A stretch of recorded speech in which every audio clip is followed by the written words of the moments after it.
Okay, Lachlan, so today what we're going to be doing with this exercise is I'm going to be training your rapidly alternating movements in the forearm muscles and also the smoothness of your movement, because I am noticing you have decreased coordination when you do move those forearm muscles, and you also have very jerky movements when you're moving your arm away from your body.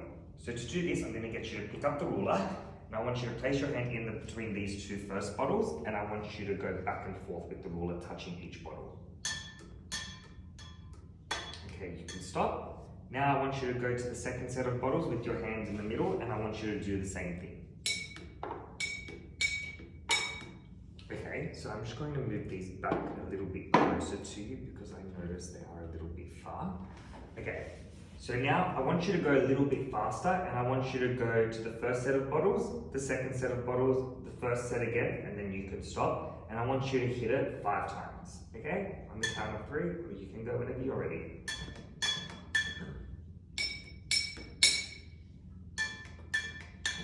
Okay, that's great.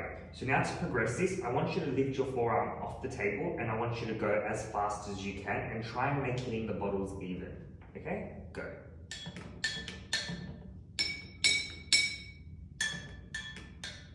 Good job, Lachlan.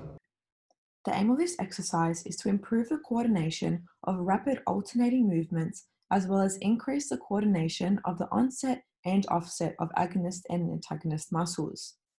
This exercise targets dysdiadochokinesia, which is defined as the decrease in coordination of rapid alternating movements. This impairment is addressed through the exercise, with the patient asked to make rapidly alternating movements of pronating and supinating their forearm and hitting bottles on either side. During the exercise training, the patient is able to practice focusing on coordination and timing of those movements. This exercise is set up in such a way that the patient can hear and see if they're achieving the desired rhythm, which ideally would be a fast-paced and regular beat. The patient can also observe if their alternating movements are isolated to only the wrist joint and if they are smooth in nature.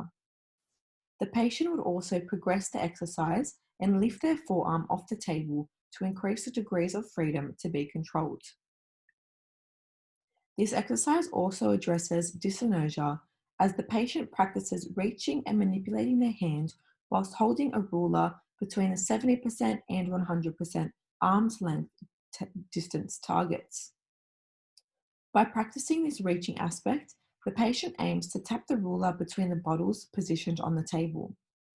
The patient is also cued by the therapist to perform alternating supination and pronation of the forearm at the different distances at a fast pace, which will encourage the patient to practice the correct timing and activation of the agonist and antagonist muscles.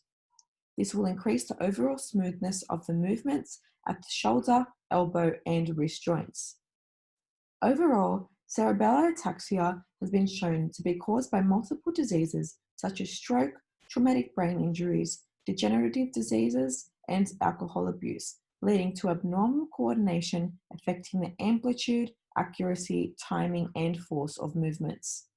Our exercise specifically targets the ataxic impairments of dyssynergia and dysdiadochokinesia in order to increase the coordination of the agonist and antagonist muscles of the upper limb during reaching and rapidly alternating movement tasks.